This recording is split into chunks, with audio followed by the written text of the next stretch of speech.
बातें करी हमने। फिर एक और इमोशनल सब्जेक्ट आ गया। आप बस्सी को जानते हो, एक स्टैंड अप कॉमेडी? अनुभव सिंह बस्सी मैंने देखा है एक दो बार। उसका एक मैंने देखा था एपिसोड था, वो कॉलेज हॉस्टल में शायद कूलर बच्चों ने गिरा दिया, ऐसा कुछ था।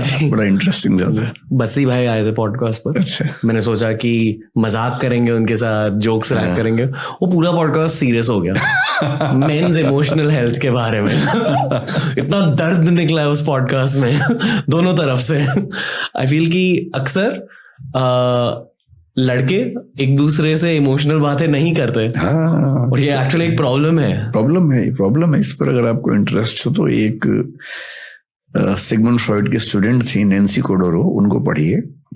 उनका थीसिस है, उसका नाम है the male inexpressiveness. Males do not have the capacity of expressing their emotions. वो छुपाते हैं ऐसा नहीं है, उनकी वो कैपेसिटी बचपन में खत्म हो जाती है। और उसका पूरा उन्होंने कहानी ये बताई कि जब बच्चा 6-7 साल का होता है, आप देखेंगे जब बच्चा पैदा होता है, बेटा हो या बेटी हो, माँ के साथ चिपक के सोता है जी, तो उसको माँ के साथ बड़ा सुकून मिलता है। उसको लगता है कि यही मेरा संसार है, क्योंकि माँ उसकी सभी जरूरतें पूरी करती है, तो उसको कंफर्ट लगता है वहां। फादर के साथ अच्छा लगता है, पर फादर के साथ लंबे समय का कंफर्ट नहीं है, वो कुछ मिनट का है, कुछ समय मतलब एंजॉय करने का है, लेकिन लॉन्ग टर्म इन्वॉल्वमेंट में हमेशा माँ पसंद आती है। अब 6-7 साल या 8 की उम्र के बाद क्या होता है कि बेटे को हम माँ से अलग करने लगते हैं कि अलग कमरे में सो, दूर सो। और वो हर कल्चर की जरूरत है ताकि बेटे के मन में कुछ ऐसी फीलिंग्स ना आने लगे, क्योंकि वो बड़ा होने वाला है। बेटी को वो दिक्कत नहीं आती है, तो माँ और बेटी जिंदगी भर एक साथ सो भी सकती हैं, हर तरह की बात कर लेती है, क्योंकि माँ के जीवन के अनुभव और बेटी को जो अनुभव होंगे किशोरावस्था के बाद वैसे ही सेम होने वाले हैं। तो बच्ची माँ से ही बात करेगी, बेटा भी किशोर होगा पर बेटा माँ से बात नहीं कर पाएगा, और बेटे और बाप में तो और कम बात होती है। तो जो बेटा नाम का जो प्राणी है ना घर के अंदर, वो इमोशनली बहुत अकेला है।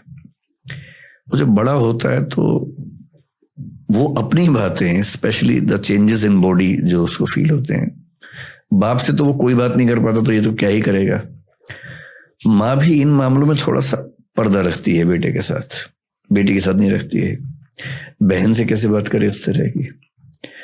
भाई अगर है बराबर उम्र का तो शायद कर ले, पर बहुत कम घरों में भाइयों में दोस्ती वाला संबंध होता है। आमतौर पे वहां वो सम्मान और रिस्पेक्ट वो हावी हो जाता है। इसलिए 13-14 साल के लड़के के पास कोई चारा नहीं है सिवाय इसके कि वो अपने दोस्तों से बात करे। दोस्त भी उतने ही अकेले अपने अपने घर में, सही किसी को नहीं पता है, तो कहीं कहीं से वो ज्ञान चुराते हैं, आपस में शेयर करते हैं, गैंग बनाते हैं अपना। और क्योंकि घर के अंदर से वो इमोशनल स्टेबिलिटी उनको नहीं मिलती है, सपोर्ट नहीं मिलती इन मामलों में, तो लड़के, मतलब नैन्सी कोडोरो जो बता रही है, मैं उनकी बात बता रहा हूँ जी। तो लड़का एक विद्रोह के भाव में रहता है कि मुझे मेरी माँ ने मुझसे अलग कर दिया और मैं अपनी बहन की तरह माँ के साथ नहीं रह पाता हूँ। तो घर की दुनिया से डिटैच होके बाहर की दुनिया में सुकून ढूंढता है।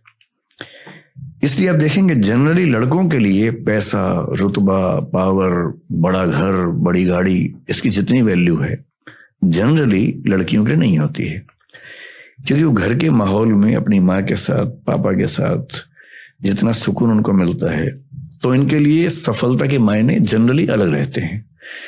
वो सफलता प्यार मोहब्बत में ज्यादा देख पाती हैं। इसलिए आप फिल्मों में देखेंगे जब लड़के लड़की मिलते हैं तो लड़की क्या बोलती है, एक छोटा सा घर हो, तुम रहो मैं रहूं। लड़का ऐसी बात आमतौर पर नहीं बोलता है। उसका सपना छोटा घर नहीं है, उसका सपना केवल तुम रहो मैं रहूं नहीं, उसका सपना है कि एक महल हो, 50 नौकर चाकर हो, 20 गाड़ियां हो, क्योंकि वो खुद को साबित करना चाह रहा है बाहर की दुनिया में। और लड़की, सभी नहीं, जनरली लड़कियों के लिए सुकून का बिंदु है घर, परिवार, दोस्तों का समूह, एक छोटा समूह जहां इमोशंस आपस में शेयर हो जाएं, न कि ऑब्जेक्ट से वो अपने आप को डिफाइन करें। और ये इसकी जड़ है बचपन का वो अनुभव जब बेटे को मां से अलग किया जाता है। So Nancy Chodorow has beautifully written the book titled the male inexpressiveness. मैं खुद एज अ कंटेंट क्रिएटर इसका सल्यूशन ढूंढने की कोशिश कर रहा हूँ इन पॉडकास्ट के थ्रू कि अगर दो मर्द आपस में इमोशनल बातें करें शायद कुछ इम्पैक्ट हो जाएगा सोसाइटी में। तो करनी चाहिए। आई फेल्ट कि बस्सी भाई के साथ वो हुआ। पर 2-3 दिन पहले मेरे एक फ्रेंड है जो उनका शायद डिवोर्स होने वाला है, तो वो मेरे से बात कर रहे थे और वो बहुत ज़्यादा इमोशनल हो गए और मैं उनके लिए वहाँ रहने की कोशिश कर रहा था और जो मेरे दिमाग में जोक्स आ रहे थे उन्हें भी ब्लॉक कर रहा था क्योंकि अक्सर आपको जोक्स क्रैक करने होते हैं अपने भाइयों के साथ, पर मैं शांति से उसकी बातें सुन रहा था। तो ये इतना मुश्किल होता है सर। आदमियों के लिए बहुत मुश्किल तो ये है कि किसी के दुख में हंसे बिना कैसे रहे। इसलिए कहीं किसी की डेथ हो जाए, आप बिहेवियर देखिए आदमी और औरत का, वहां पर क्या है। महिलाएं जब जाती हैं जी, वहाँ कई महिलाएं बैठी हैं आराम से बात कर रही हैं, एक और महिला आई, सब मिलकर रोती हैं जी, एकदम ऑर्केस्ट्रा की तरह से चलता है। तो वो जो महिलाएं शांति से बैठ के बात कर रही हैं, एक की और आती सब कैसे रोने लगती है मैं नहीं समझ पाता, क्योंकि उनका अपने इमोशंस पे ऐसा कैसे कंट्रोल है।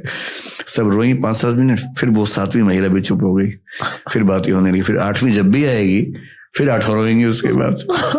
तो बहुत पता नहीं कैसे मैनेज होता है। अच्छा, आदमी लोगों को आप वहां देखेंगे जी, किसी के दुख में जब जाते हैं, 1-8 मिनट हाथ रख के बहुत बुरा हुआ, बहुत बुरा लग रहा है, जिसको बुरा लग रहा है, जिसको दुख हुआ, बोलेगा हाँ कोई बात नहीं, हो जाता है, फिर वो जगह बैठ जाएंगे, आंसू तो भूल ही जाइए आप। फिर 6-7 आदमी जहाँ बैठेंगे, 2-4 मिनट चेहरा नीचे करके सीरियस होंगे, फिर खुसर खुसर शुरू कर देंगे कि भाई सेंसेक्स उठा के नहीं उठा, हमारा काम ठीक चल रहा है। या फिर वो व्यवस्थाओं में लग जाते हैं, पानी पिलाना सबको, जूते सबके लाइन ठीक कर देना, क्योंकि वो दुख व्यक्त करने के माहौल में रह ही नहीं सकते। जी जी। और आदमियों के साथ एक बहुत बड़ी दिक्कत यह है कि उनकी परवरिश में उनको सिखा देते हैं कि रोना कमजोरी का लक्षण है। अगर तुम्हारी आंख से आंसू निकलता है तुम लड़की हो, लड़का नहीं हो। तो लड़की होना लड़कों के लिए बहुत ही डिमीनिंग सी बात मान ली गई है, जबकि ये महिलाओं की ताकत है कि वो रो सकती हैं। उनकी दवाई भी है, दवाई है जो हमारे पास स्ट्रेस हुआ, रो लिए, बात खत्म हो गई जी। एक तो हमारा वैसे ही परवरिश का जो स्ट्रक्चर है गलत है, ऊपर से ये जो वैल्यू सिस्टम है कि रोए तो लड़की हो। अब लड़कों की दुनिया में कोई दुखी है, रोना चाहे, सब मजाक बना देते हैं उसका, जबकि सबको साथ देना चाहिए। मिलके ना भी रोएं, कम से कम साथ तो दें, गले तो लगा लें। पर रोना एक ऐसी बेहूदी बन गई है लड़कों की दुनिया में, तो फिर इलाज कहाँ से होगा? स्ट्रेस इकट्ठा होता जा रहा है, रोआ पा नहीं रहे, तो बहुत क्राइसिस है। लड़कों की दुनिया में क्राइसिस कम नहीं है, बहुत क्राइसिस है। सोल्यूशन है इसका? सोल्यूशन ये कि एक ऐसी कल्चर जिसमें रोना अच्छी बात मानी जाए। सप्ताह में एक बार रोने का दिन मना लेना चाहिए। जैसे होता है ना, मंगलवार को फास्ट रखना है या फ्राइडे को फास्ट रखना है, ऐसे एक दिन रोने का फिक्स कर दे कि आज रोना ही रोना है, भी आधा घंटा कम से कम रो लो। वो मेरे साथ ध्यान में होता है। हाँ, तो ध्यान में मैंने सुना है कई लोगों को आंसू निकलते हैं। क्योंकि आपको खुद का सामना करना पड़ता है ध्यान में, खुद के जज्बातों का सामना करना पड़ता है। मैं एक बार किसी के फ्यूनरल में गया था, किसी के फैमिली में किसी की डेथ हो गई थी और मेरा दोस्त था वो। तो जब आप मिलते हो फैमिली मेंबर से फ्यूनरल में, मैंने बस उससे कहा कि यार मैं हूँ तेरे लिए, इशारों से, और वो हंसने लगा अपनी फैमिली के सामने।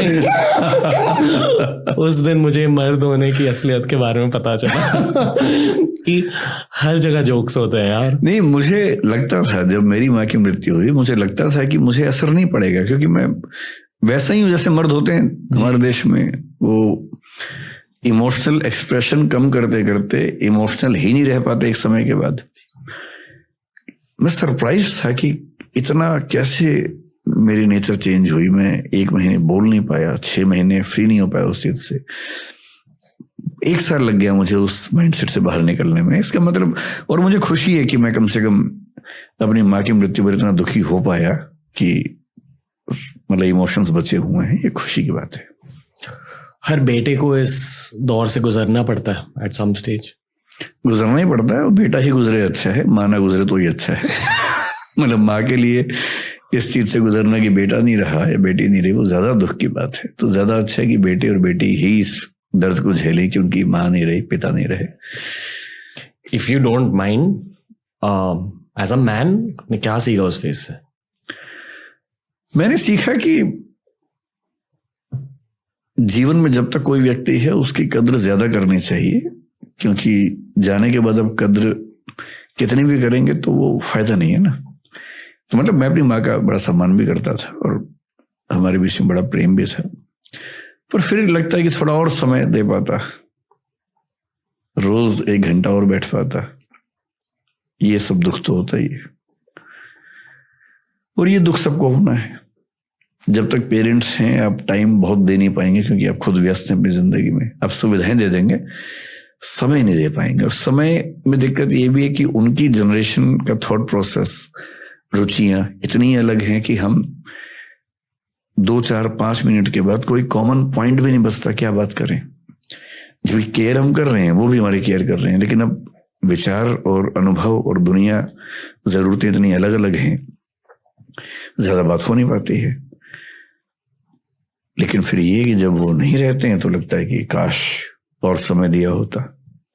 ये तो है, ये तो मैं अब सबको इतना ही बोलता हूँ जिनके पेरेंट्स ऐसी किसी अवस्था में है कि भाई जितना हो सके करो और समय भी दो, बाद में मलाल ना रहे कि कुछ कमी रह गई। ये गिल्ट बड़ा गहरा गिल्ट होता है।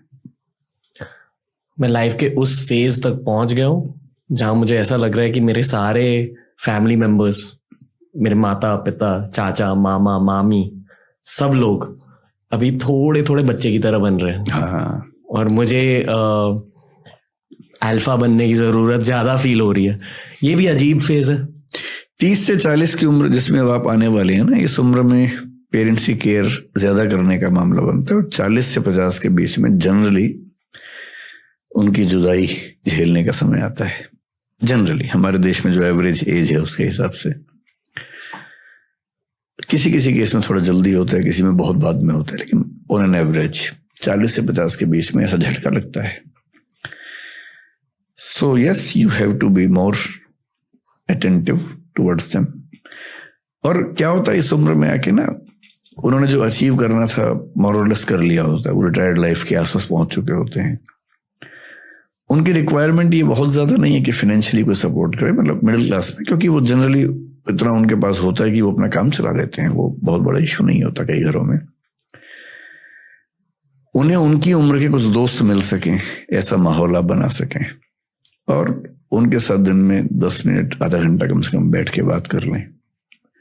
हो सके तो इमोशनल बातचीत, जो पहले की जनरेशन्स में आसान नहीं होता था। अब जो नई जनरेशन्स हैं, पेरेंट्स के साथ इमोशनल बातचीत ज्यादा कर पा रहे हैं।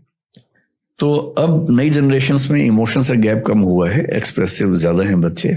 और मैं देखता हूँ कि पेरेंट्स आजकल बच्चों के दोस्त पहले की तुलना में ज्यादा बन पा रहे हैं, विच इज गुड।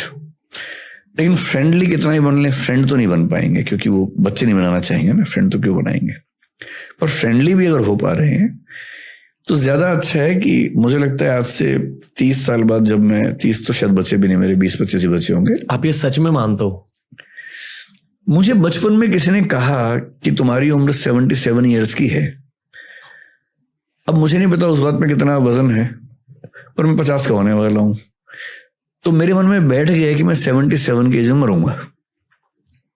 बैठ गया है, हो सकता है एकदम गलत हो, कल का भी क्या भरोसा है। इसको ब्लिक कहते हैं फिलोसफी में। क्या? ब्लिक।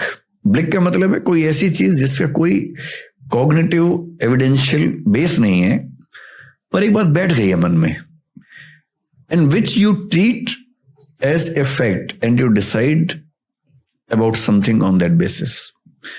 तो मैं ये मान के चलता हूं कि मेरी एज 77 तक रहने वाली है, तो मैं प्लानिंग उसी हिसाब से करता हूं कितने साल बचे हुए हैं। हो सकता है मैं कहीं मर जाऊं, क्या भरोसा हो, तो कुछ भरोसा नहीं है। लेकिन हाँ, मतलब मेरा अनुमान है कि वैसे भी तो भारत की एवरेज एज उतनी ही है, तो मैं क्यों मानूं कि उससे ज्यादा मिलेगा। सो ब्लिक इज, जैसे वही मुझे ब्लिक है कि 77 तक